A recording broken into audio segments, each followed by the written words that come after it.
The silence was the loudest sound I had ever heard. It was my turn to speak in the meeting, all eyes on me, and my brain was a tangled knot of grammar rules and frantic searching. I was not speaking, I was constructing, translating, and failing. That was the moment I knew I had to find a better way, a path to true fluency that didn't involve this internal civil war.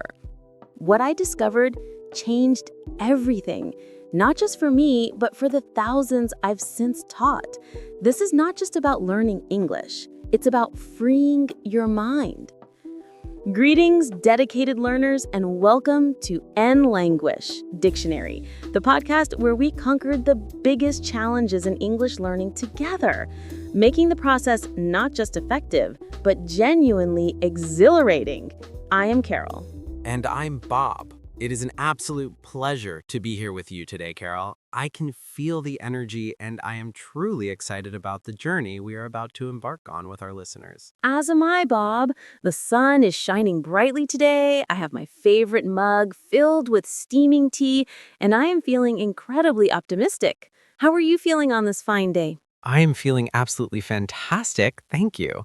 And my excitement is directly tied to our topic for this episode. It is a significant one, a real game changer for so many people who are working towards fluency. It truly is, but before we dive straight into these transformative ideas, a quick and important reminder for our wonderful audience. Yes, please, if you are finding value in our conversation, show your support by clicking that thumbs up button. It means the world to us. It truly does. And if you are new to our community, a very warm welcome to you. Please consider subscribing to our channel and sharing it with friends who are also on this English learning path. Your support helps us reach and assist more people. Wonderful said. Now, Carol, are you prepared to begin? I am completely ready. So, what is this monumental topic we are discussing today? Today, we are tackling a massive hurdle that countless English students face. We are going to have an in-depth discussion about how to cease the habit of translating inside your head. Ah, yes, the translation trap. I remember this challenge well. The process is all too familiar. You hear a word or a sentence in English, Correct. and then your mind immediately panics and asks, what does that mean in my native language? Precisely. You actively ponder the meaning in your first language, then you struggle to locate the appropriate English vocabulary to formulate your response. It is an immense amount of cognitive labor. It resembles a complicated three-stage procedure. You decode the English into your language, then you encode your thoughts from your language back into English.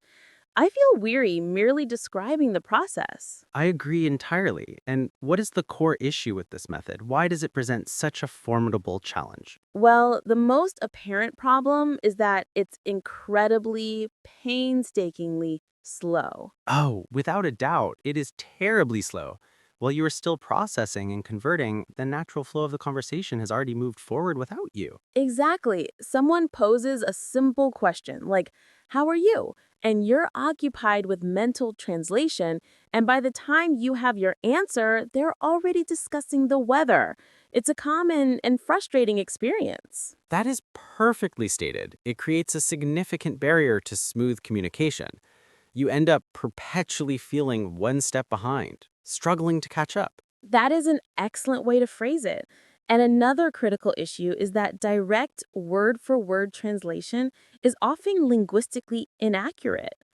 What do you mean by that? Well, a single word in English can possess multiple meanings, or conversely, a specific concept in your native language might lack a perfect one-to-one equivalent word in English. I understand. So if you attempt a literal word-by-word translation, the resulting English can sound awkward or unnatural. It can sound very unnatural, and in many cases, it can simply be wrong.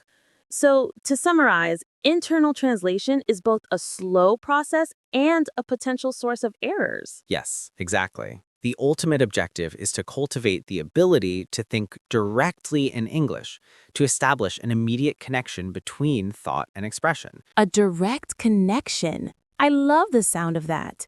It is like building a high-speed neural highway from your brain to your mouth, exclusively for English. That is the ideal we are striving for. No more unnecessary detours through another language. Okay, so we have identified this as a significant challenge, but we are here to provide practical solutions, correct? Absolutely, we are. We have compiled a list of straightforward, actionable strategies to help every listener begin the journey of thinking in English. That is fantastic. I am eager to hear the first strategy. What is it? Strategy number 1 is to begin on a very, very small scale. Exceptionally small. Begin with individual words. Individual words. I see. Like what, for example? Just glance around the room you are in right now. What do you observe? Hmm. I see my computer. I see a bookshelf. I have a notebook resting on my desk. Perfect. So when your eyes fall upon your notebook, consciously avoid thinking of the word for it in your native language. Instead, directly think the English word notebook. Ah, so I perceive the physical item and my mind directly associates it with the English term notebook. Yes. See the object, think the English word. Look at your door, think door. Look at the ceiling, think ceiling. I understand the concept. It is as if you are personally attaching English labels to everything in your immediate environment. What a magnificent way to express it. Yes, you become your own personal English labeling machine. I like that idea. So I can simply walk through my apartment, quietly naming things. Kitchen, refrigerator, sofa, lamp. Yes, dedicate just 5 minutes each day to this practice. Look at various items and silently articulate the English word in your mind. This actively constructs that direct neural pathway we discussed. The object becomes directly linked to the English word in your memory. Exactly. No intermediary is required. No translation is necessary. It is a deceptively powerful initial step. Okay, I truly appreciate that. It is simple, and I can implement it immediately. What is our second strategy? Strategy number 2 involves utilizing visual aids. Pictures. Pictures. Everyone enjoys pictures. How do they assist in this process? You can employ flashcards. You are familiar with those small study cards, correct? Oh, yes, I know what flashcards are. On one side of the card, you place a picture. For instance, a picture of a cloud. Okay, a picture of a fluffy white cloud. And on the reverse side of the card, you inscribe the English word cloud. Ah, I see the methodology now. So you look at the image of the cloud and you directly think the word cloud. You do not mentally reference the word in your native language. You see the visual representation and you connect it to the English term cloud. That is absolutely brilliant. It's the same fundamental principle as naming objects, but the advantage of flashcards is their portability. You can carry them with you anywhere. You can learn vocabulary for various categories like animals. A picture of a horse, a picture of a fish, a picture of a rabbit. Precisely. You can learn food items, a picture of bread, a picture of cheese. The visual image significantly aids your brain in retaining the information. A picture is a universal language. A piece of bread looks like bread virtually anywhere on the planet. Yes, exactly. So you connect that universal, non-linguistic image directly to the corresponding English word. It is an exceptionally enjoyable method for expanding your vocabulary without ever engaging in mental translation. You can even turn it into a challenging game. Time yourself to see how many images you can correctly name in 60 seconds. That is a superb idea, Bob. Integrating fun into the learning process is absolutely crucial. Okay, so we have now covered the practice of naming objects and utilizing pictures. These techniques are excellent for building a foundation with individual words. But what about forming complete thoughts? Sentences are undoubtedly more complex. They certainly are. This is why we proceed with very, very basic sentences. That brings us to our third strategy, thinking in simple sentences. Simple sentences. How simple are we talking about? Consider your current emotional state. Are you feeling content? I am feeling quite content at this moment. Wonderful. So you experience this sensation, this feeling of contentment, and you directly formulate the English sentence, I am content. So I am connecting my internal feeling directly to the English phrase, completely bypassing any other language. Yes. Avoid the habitual thought of, how do I express that I'm happy in my language?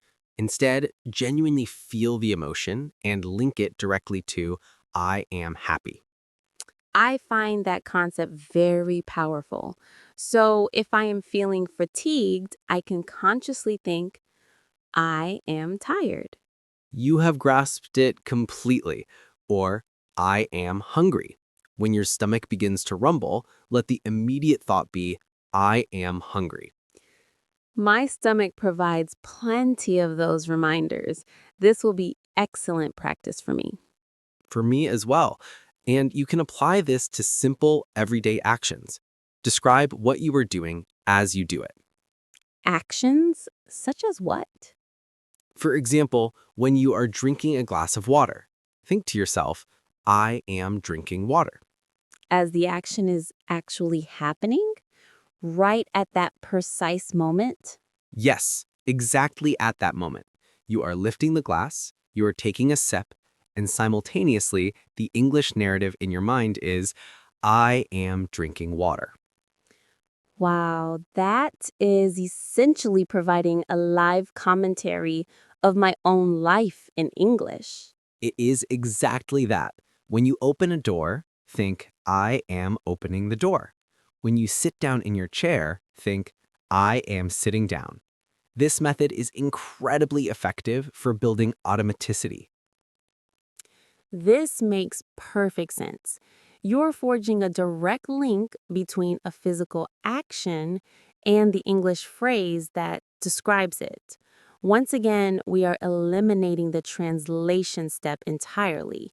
I can see the consistent pattern here.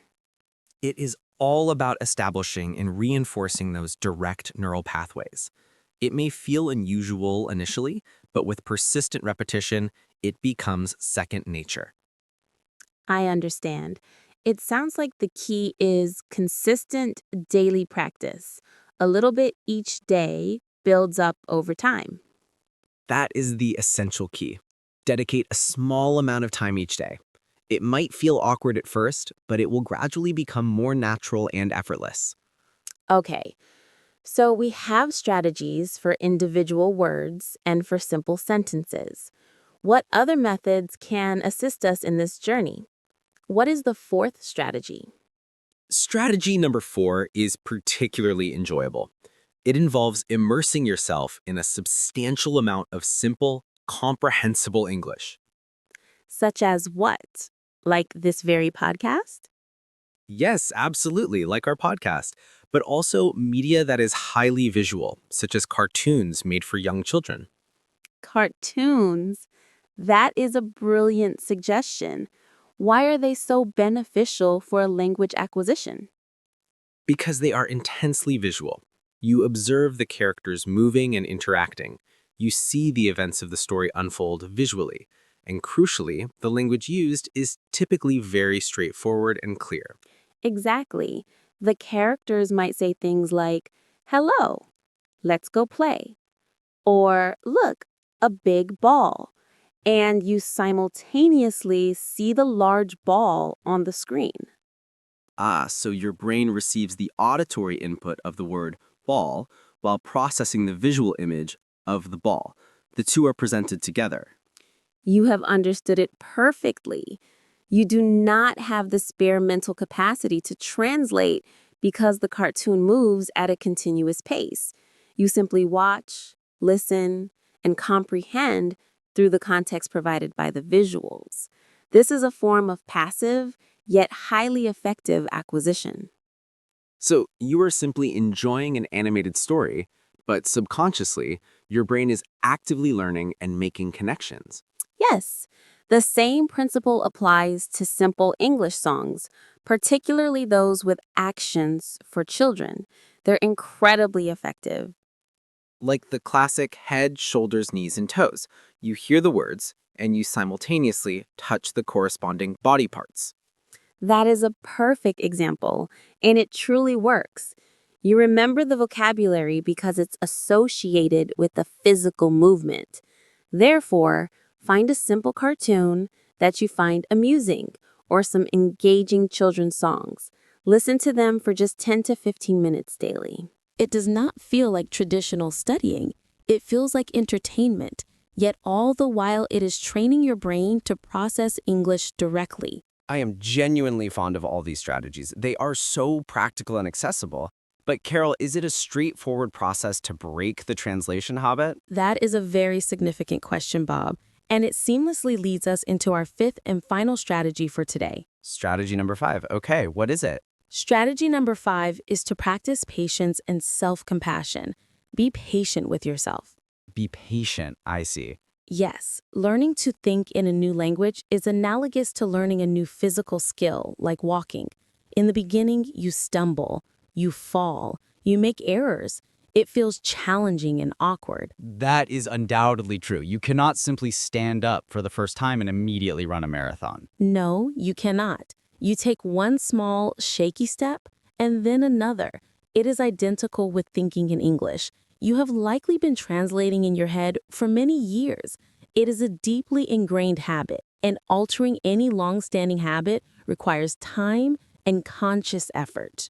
It certainly does. Therefore, you must be patient and understanding with yourself. Do not become frustrated or angry if you catch yourself translating. It is perfectly acceptable. It is a normal part of the process. So, if I'm in the middle of a conversation and I realize my mind has defaulted to translation, I should not think, oh, I am terrible at English. No, you should never think that. Instead, gently acknowledge it. Okay, I translated that time.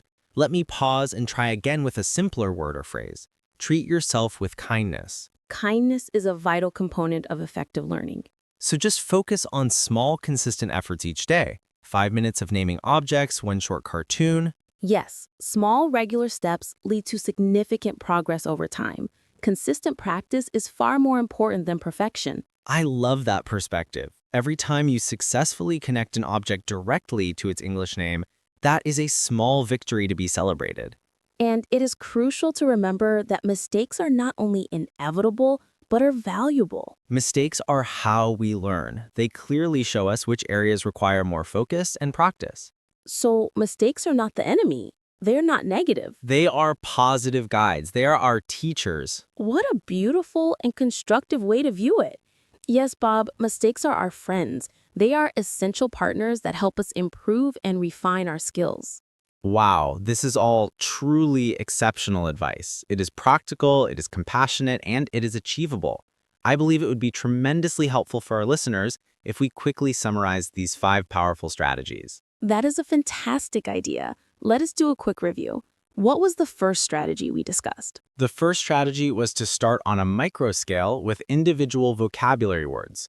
Look at the physical objects that surround you and directly think the English word for them. For example, chair, table, computer, phone. Perfect. That foundational step builds the initial neural connections. And what was the second strategy? Strategy number 2 involved using visual aids, specifically pictures and flashcards. You have an image on one side and the English word on the other. This links a universal visual directly to the English term, completely bypassing your native language. Excellent. It is a portable and very effective method. Now, what about our third strategy? Our third strategy was to begin thinking in very basic English sentences. You connect your immediate feelings, such as I am happy, or your simple actions, like I'm reading a book, directly to the English phrases, narrating your own life in real time. Good job. That moves you from single words to complete thoughts. And strategy number 4? Strategy number 4 was the enjoyable one. Immerse yourself in simple, comprehensible English input. Watch children's cartoons or listen to simple songs where the visual context makes the meaning clear, training your brain to understand without translation. Yes, it makes learning passive and fun. And finally, the fifth and perhaps most crucial strategy. The fifth strategy is to be patient and kind with yourself throughout this process. Understand that breaking a long-standing habit like mental translation takes time and consistent practice. Embrace your mistakes as learning opportunities, not as failures. That is it. You have summarized it all perfectly, Carol. It is a holistic approach centered on consistent practice, self-compassion, and consciously building those direct pathways in your mind. And over time, with dedication, that narrow, slow path in your brain, the one that detours through another language, becomes less traveled. The direct English highway becomes wider, stronger, and the default route for your thoughts. It truly does, and the impact on your conversational fluency will be profound.